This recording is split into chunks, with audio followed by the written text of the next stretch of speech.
Good morning everyone, I hope you're all doing fantastic. I'm Mysticle, and today we're going to be taking a look at the latest in VR and AR news. So without any further ado, let's jump right into the video. So first things first, the v50 update. That's now out, and yes, we've talked about it before, so we're going to completely gloss over this as we've talked about it when the PTC came out. People just wanted me to mention the fact that it is out, and the main features of the v50 update are going to be in-game multitasking, allowing you to launch 2D apps while you're playing a game on the Quest 2, which already existed on the Quest Pro, but now you're going to be able to do it on the Quest 2 as well. You're getting direct touch, allowing you to directly touch the menu and scroll through it, which, according to me, should have been the feature from the very beginning, as I still think it's a very natural feeling wanting to touch the menu with your controllers or with your fingers and, you know, scroll through it. And you'll also be able to directly type on the keyboard now, which is great. The pick up and play feature is coming. The latest v50 feature is specific to the Meta Quest Touch Pro controllers, which will now turn on a lot faster and connect to the headset a lot faster and make that initial connection just a lot smoother. As if you own the Quest Pro, you could have had the problem like me, where if you turn on the controllers and your headset was already on, it takes a while for them to connect if you don't do it at the very beginning. If you want to learn more, I'll leave a link for you down below, and we're now halfway to v100, which is great. But now let's talk about something we didn't know about. The Quest 3 has now been found in the app. Yes, guys, and pretty much apparently everyone can see this in their app. I can't because I'm out of storage, so I can't update the app. But the Quest 3 is now visible under the Quest app. When you go into the tab to select your device type for the most relevant experience in the Mobile Quest App Store and feed, you've got the Quest, the Rift, and the Go.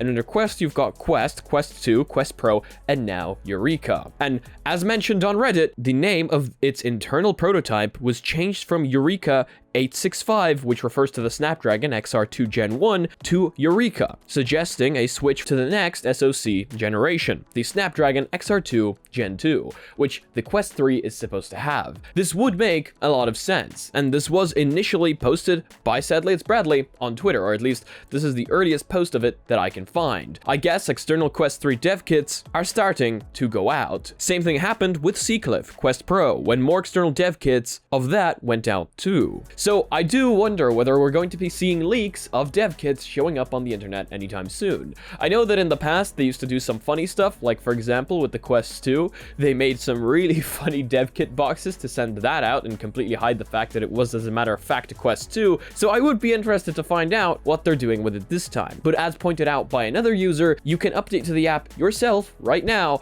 and get to see the Eureka device. But this is almost certainly the Quest 3, proving that we're getting closer and closer to that release, especially if dev kits are actually being sent out. Very, very exciting times ahead. Price, I can tell you here, it's going to be roughly about $500. It's going to be twice as powerful as the Quest 2, and it's also going to look a little bit like this. But if you want to check out any previous videos that we've got on it, check them out right up there. Now we move on to some sadder news, as the CEO of Downpour Interactive resigned from Meta roughly 2 years after his VR development studio was acquired. Dante Buckley wrote in a note on Facebook, confirmed by Upload VR, that his departure is by choice and not in a layoff. Buckley is the creator of one of VR's leading team-based shooters, Onward. In April of 2021, Meta announced that it had acquired Downpour and its entire team. Meta hasn't formally announced a single new game yet from the 8 VR game development studios it acquired over the last few years. The one unofficial exception was Onward 2, which was mentioned informally by Zuckerberg back in 2021, shortly after the acquisition. Buckley wrote on Facebook, "It's been an honor and a privilege to work on Onward with my team and give our players something to enjoy. There has been plenty of battle scars, mistakes, lessons, and wins over the years. Another big thing I learned was the difference between a large corporate company versus a small startup, and the pros and cons of each. Some things work better in certain environments." Meta confirmed Buckley's departure in an emailed statement to Upload VR. "We can confirm that Dante Buckley has resigned from Meta. We're so grateful for Dante's collaboration with Oculus Studios and his contributions to VR gaming. We wish him the very best of luck in all future endeavors." Now, this is unfortunate, as he is was the original creator, but it was by choice, and I do wish him the best in his future endeavors as well, as he created an absolutely fantastic game that thousands get to enjoy. So thank you so much for your contributions to VR. Let's move on to the next piece of news. Population 1 is now free to play. We talked about this in the previous video, but then it was going free to play. The move to free to play on March 9th also comes alongside a game update that includes sandbox changes, a new single player mode with dynamic bots, map changes, balance changes, and a graphics update featuring improved resolution and real-time shadows. Big Box says that more modes, features, and maps are planned for the rest of 2023. Population 1 is also available on the Rift and Steam for PC VR, but will not be going free to play on these platforms, and will see a price reduction down to $19.99 instead. Big Box says that similar to other games, the value price on those PC VR platforms will be used to prevent potential cheaters from making a new account on Steam/Rift easily. However, those who purchase the game on PC VR will receive 1,200 in-game gold, equivalent to $19.99 in value. So there you go. The game is only going free to play on Quest platforms, which is really interesting and might annoy quite a few PC VR gamers. But personally, I think it's a valid point that this is the easiest way to stop cheating on those platforms. It's definitely a lot easier to just create a new account on something like a PC than it would be on a Quest. And cheaters are getting quite intelligent when it comes to bypassing security and getting into games whether you like it or not.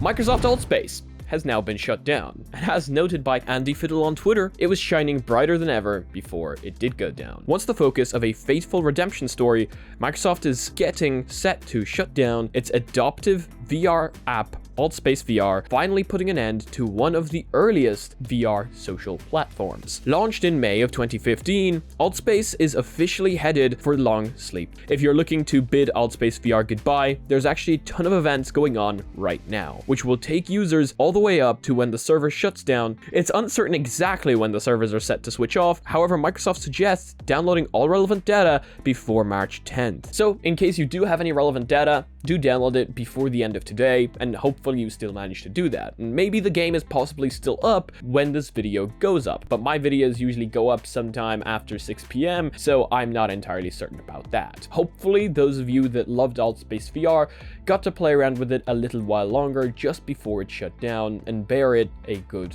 farewell. Either way, it's sad to see one of the earliest social VR platforms disappearing, even if I didn't spend a lot of time in there. It is nostalgic, and again, it was one of the first, so it is sad to see it go. But either way, next piece of news. Through Rec Room Music Festival. Now, something happier, after these sad moments. Rec Room is putting on its first ever Rec Rocks Music Festival this weekend. Rec Room, the popular social VR platform, is putting its first in-game music festival on this weekend. The immersive concert experience is set to take place March 11th and 12th and feature headliners Tokyo Machine, EDM, and pianist, singer, songwriter Ethan Bortnick. The full list of artists are as follows: Tokyo Machine, Ethan Bortnick, Haven, Charlie Curtis Beard, Susie Shin, The Royal Foundry, Akintoya, and Clinton Kane. Rec Room says its free 2-day music festival will let you explore virtual stages set in the environment of an open canyon, with Tokyo Machine kicking things off on the main stage on March 11th with his electrifying beat, which will also include some new tracks too. In case you play Rec Room, you have something to look forward to this weekend. It is very exciting to see festivals and projects and music shows coming to things like Rec Room, and personally I would love to see one in VR chat, as Roblox got one as well, so I am absolutely loving seeing these larger projects coming to virtual reality now, and I cannot wait to be seeing more of them. But yeah, that's something to look forward to right there, and who knows, I might even join it. And finally, we're going to end off with a piece of AR news from Samsung, as Samsung has filed the trademark of Galaxy glasses, possibly hinting at AR or VR headset. Samsung announced last month that it was partnering with Google and Qualcomm to develop an XR device, something the company said at the time was not too far away. While we're still left guessing as to what sort of headset the Korean tech giant has in store, a new trademark filing has come to light that might suggest the headset's naming scheme. As reported by 9to5 Google, Samsung filed a trademark request with the United States Patent and Trademark Office on February 27th for the name Galaxy Glasses.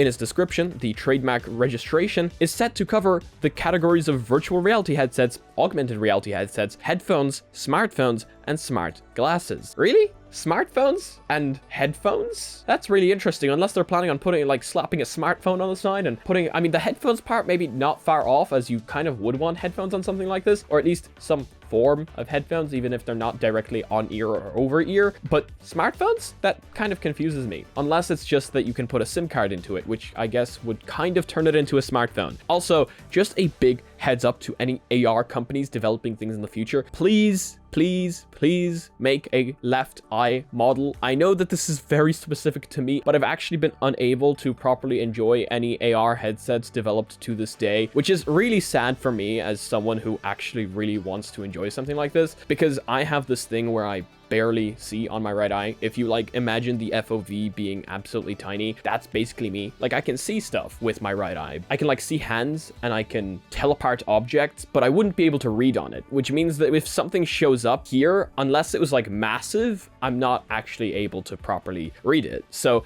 please make a left eye model. I can't be the only one with this issue, I don't think. That is going to be it for today's video. Thank you all so much for watching. I hope you guys have a fantastic day or night wherever you are in the world. And if you like this one, please do leave a like. If you disliked it, I guess this button works too, but let me know why down below. Please leave your opinions down below. I love reading your guys' opinions on all of these pieces of news. I love being kept up to date on what you guys think about all of this. And yeah, if you guys are not yet part of the community, check out the Discord down below. Check out the Reddit, where I'm keeping you guys up to date on my crazy little projects in the background right now. And thank you so much to the Patreons, which are going off to my right now. You guys are absolutely amazing, helping me out with the bills and everything right now. Seriously, thank you so much. And as usual, if you guys want to be notified about your content coming up on the channel daily, make sure to smack the subscribe button with your forehead, ding my bell, and see you again in the next video. Peace.